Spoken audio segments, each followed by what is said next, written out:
పాప గడిక పొట్ట గడిక వాళ్ళ అల్లుడు పనిలోకి వెళ్తాడు సార్. పెయింట్ పని ఉంటే పెయింట్ పనిలోకి ఇప్పుడు పెడితే అప్పుడు వెళ్తాడు సార్.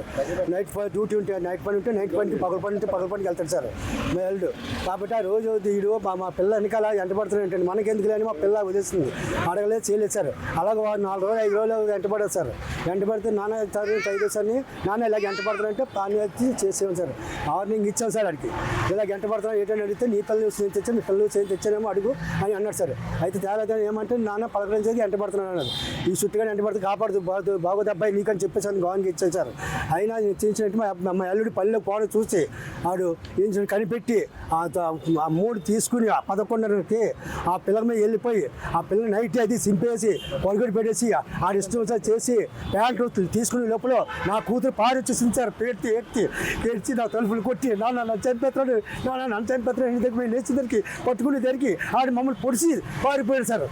ఈ పిఐపి నాయకుడు సార్ ఆడు, అందులో పిఐపి నాయకుడు అంటున్నారు సార్. అందులో నెంబర్ అంటే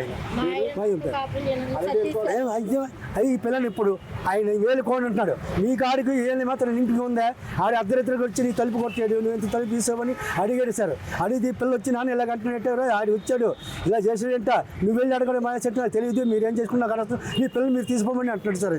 నేను మామూలుగా ఇంట్లో పని చేసుకుంటాను సార్. నా పేరు ఆరుగుల భామని, ఆరుగుల దేవుడు మా ఆయన సార్. అయితే నేను ఇంట్లో పని చేసుకున్నప్పుడు తను ఒక అబ్బాయి వచ్చినాడు సార్.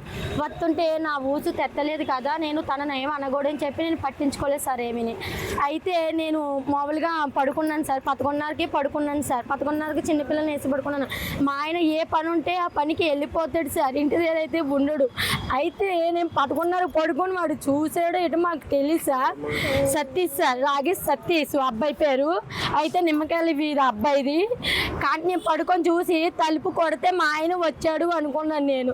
కానీ తీరా చూస్తే మా ఆయన కాదు సార్.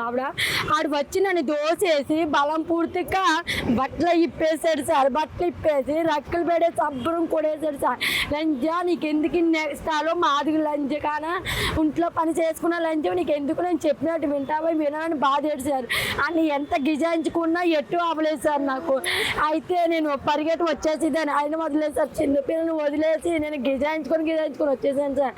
శుభ్రమాడు ఇష్టం వచ్చినట్టు చేసి ప్యాంట్ పోకి నేను పరిగెట్టి గిజాయించుకొని వచ్చేసాను సార్. వచ్చే లోపు మా అన్ని వాళ్ళ అమ్మని పిల్లపోకి అని పట్టుకోపోకి జారిపోతున్నాడు సార్. వీడియోలు కూడా ఉన్నాయి సార్. అయితే నేను పోలీస్ స్టేషన్కి వెళ్ళాను సార్. సార్ గారండి ఇలా చేశారని చెప్తే అంటున్నారు, మీద ఒకసారికి ఇంక వదిలేదో అయిపోయింది కాదా అని అడుగుతున్నారు సార్. అక్కడ కూడా నాకు న్యాయం చేయలేదు సార్. అందుకని చెప్పి నేను ఇంతవరకు ఇంత దూరం వచ్చాను సార్. చెప్పేసరికి వచ్చాను సార్. నేను నాకు న్యాయం చేస్తారని వచ్చాను సార్. నాకు చిన్న బిడ్డ సార్. ఇప్పుడు మా ఆయన నువ్వు నాతో ఉండొద్దు, చెయ్యొద్దు, వెళ్ళిపో, నువ్వు మా ఇంటికి అది రావద్దు, కాపురం నేను చేయను అని అడుగుతున్నాడు సార్. నాకు మీ అక్కడ అన్నిలో అందరూ నమస్కారం చెప్తున్నాను సార్. నాకు న్యాయం చేస్తారని చూస్తున్నాను సార్. మరిన్ని వీడియోస్ కోసం ఛానల్ ని సబ్స్క్రైబ్ చేయండి. లేటెస్ట్ అప్డేట్స్ కోసం వాట్సాప్ ఛానల్ ని ఫాలో అవ్వండి. ఆ లింక్ డిస్క్రిప్షన్ లో ఉంది.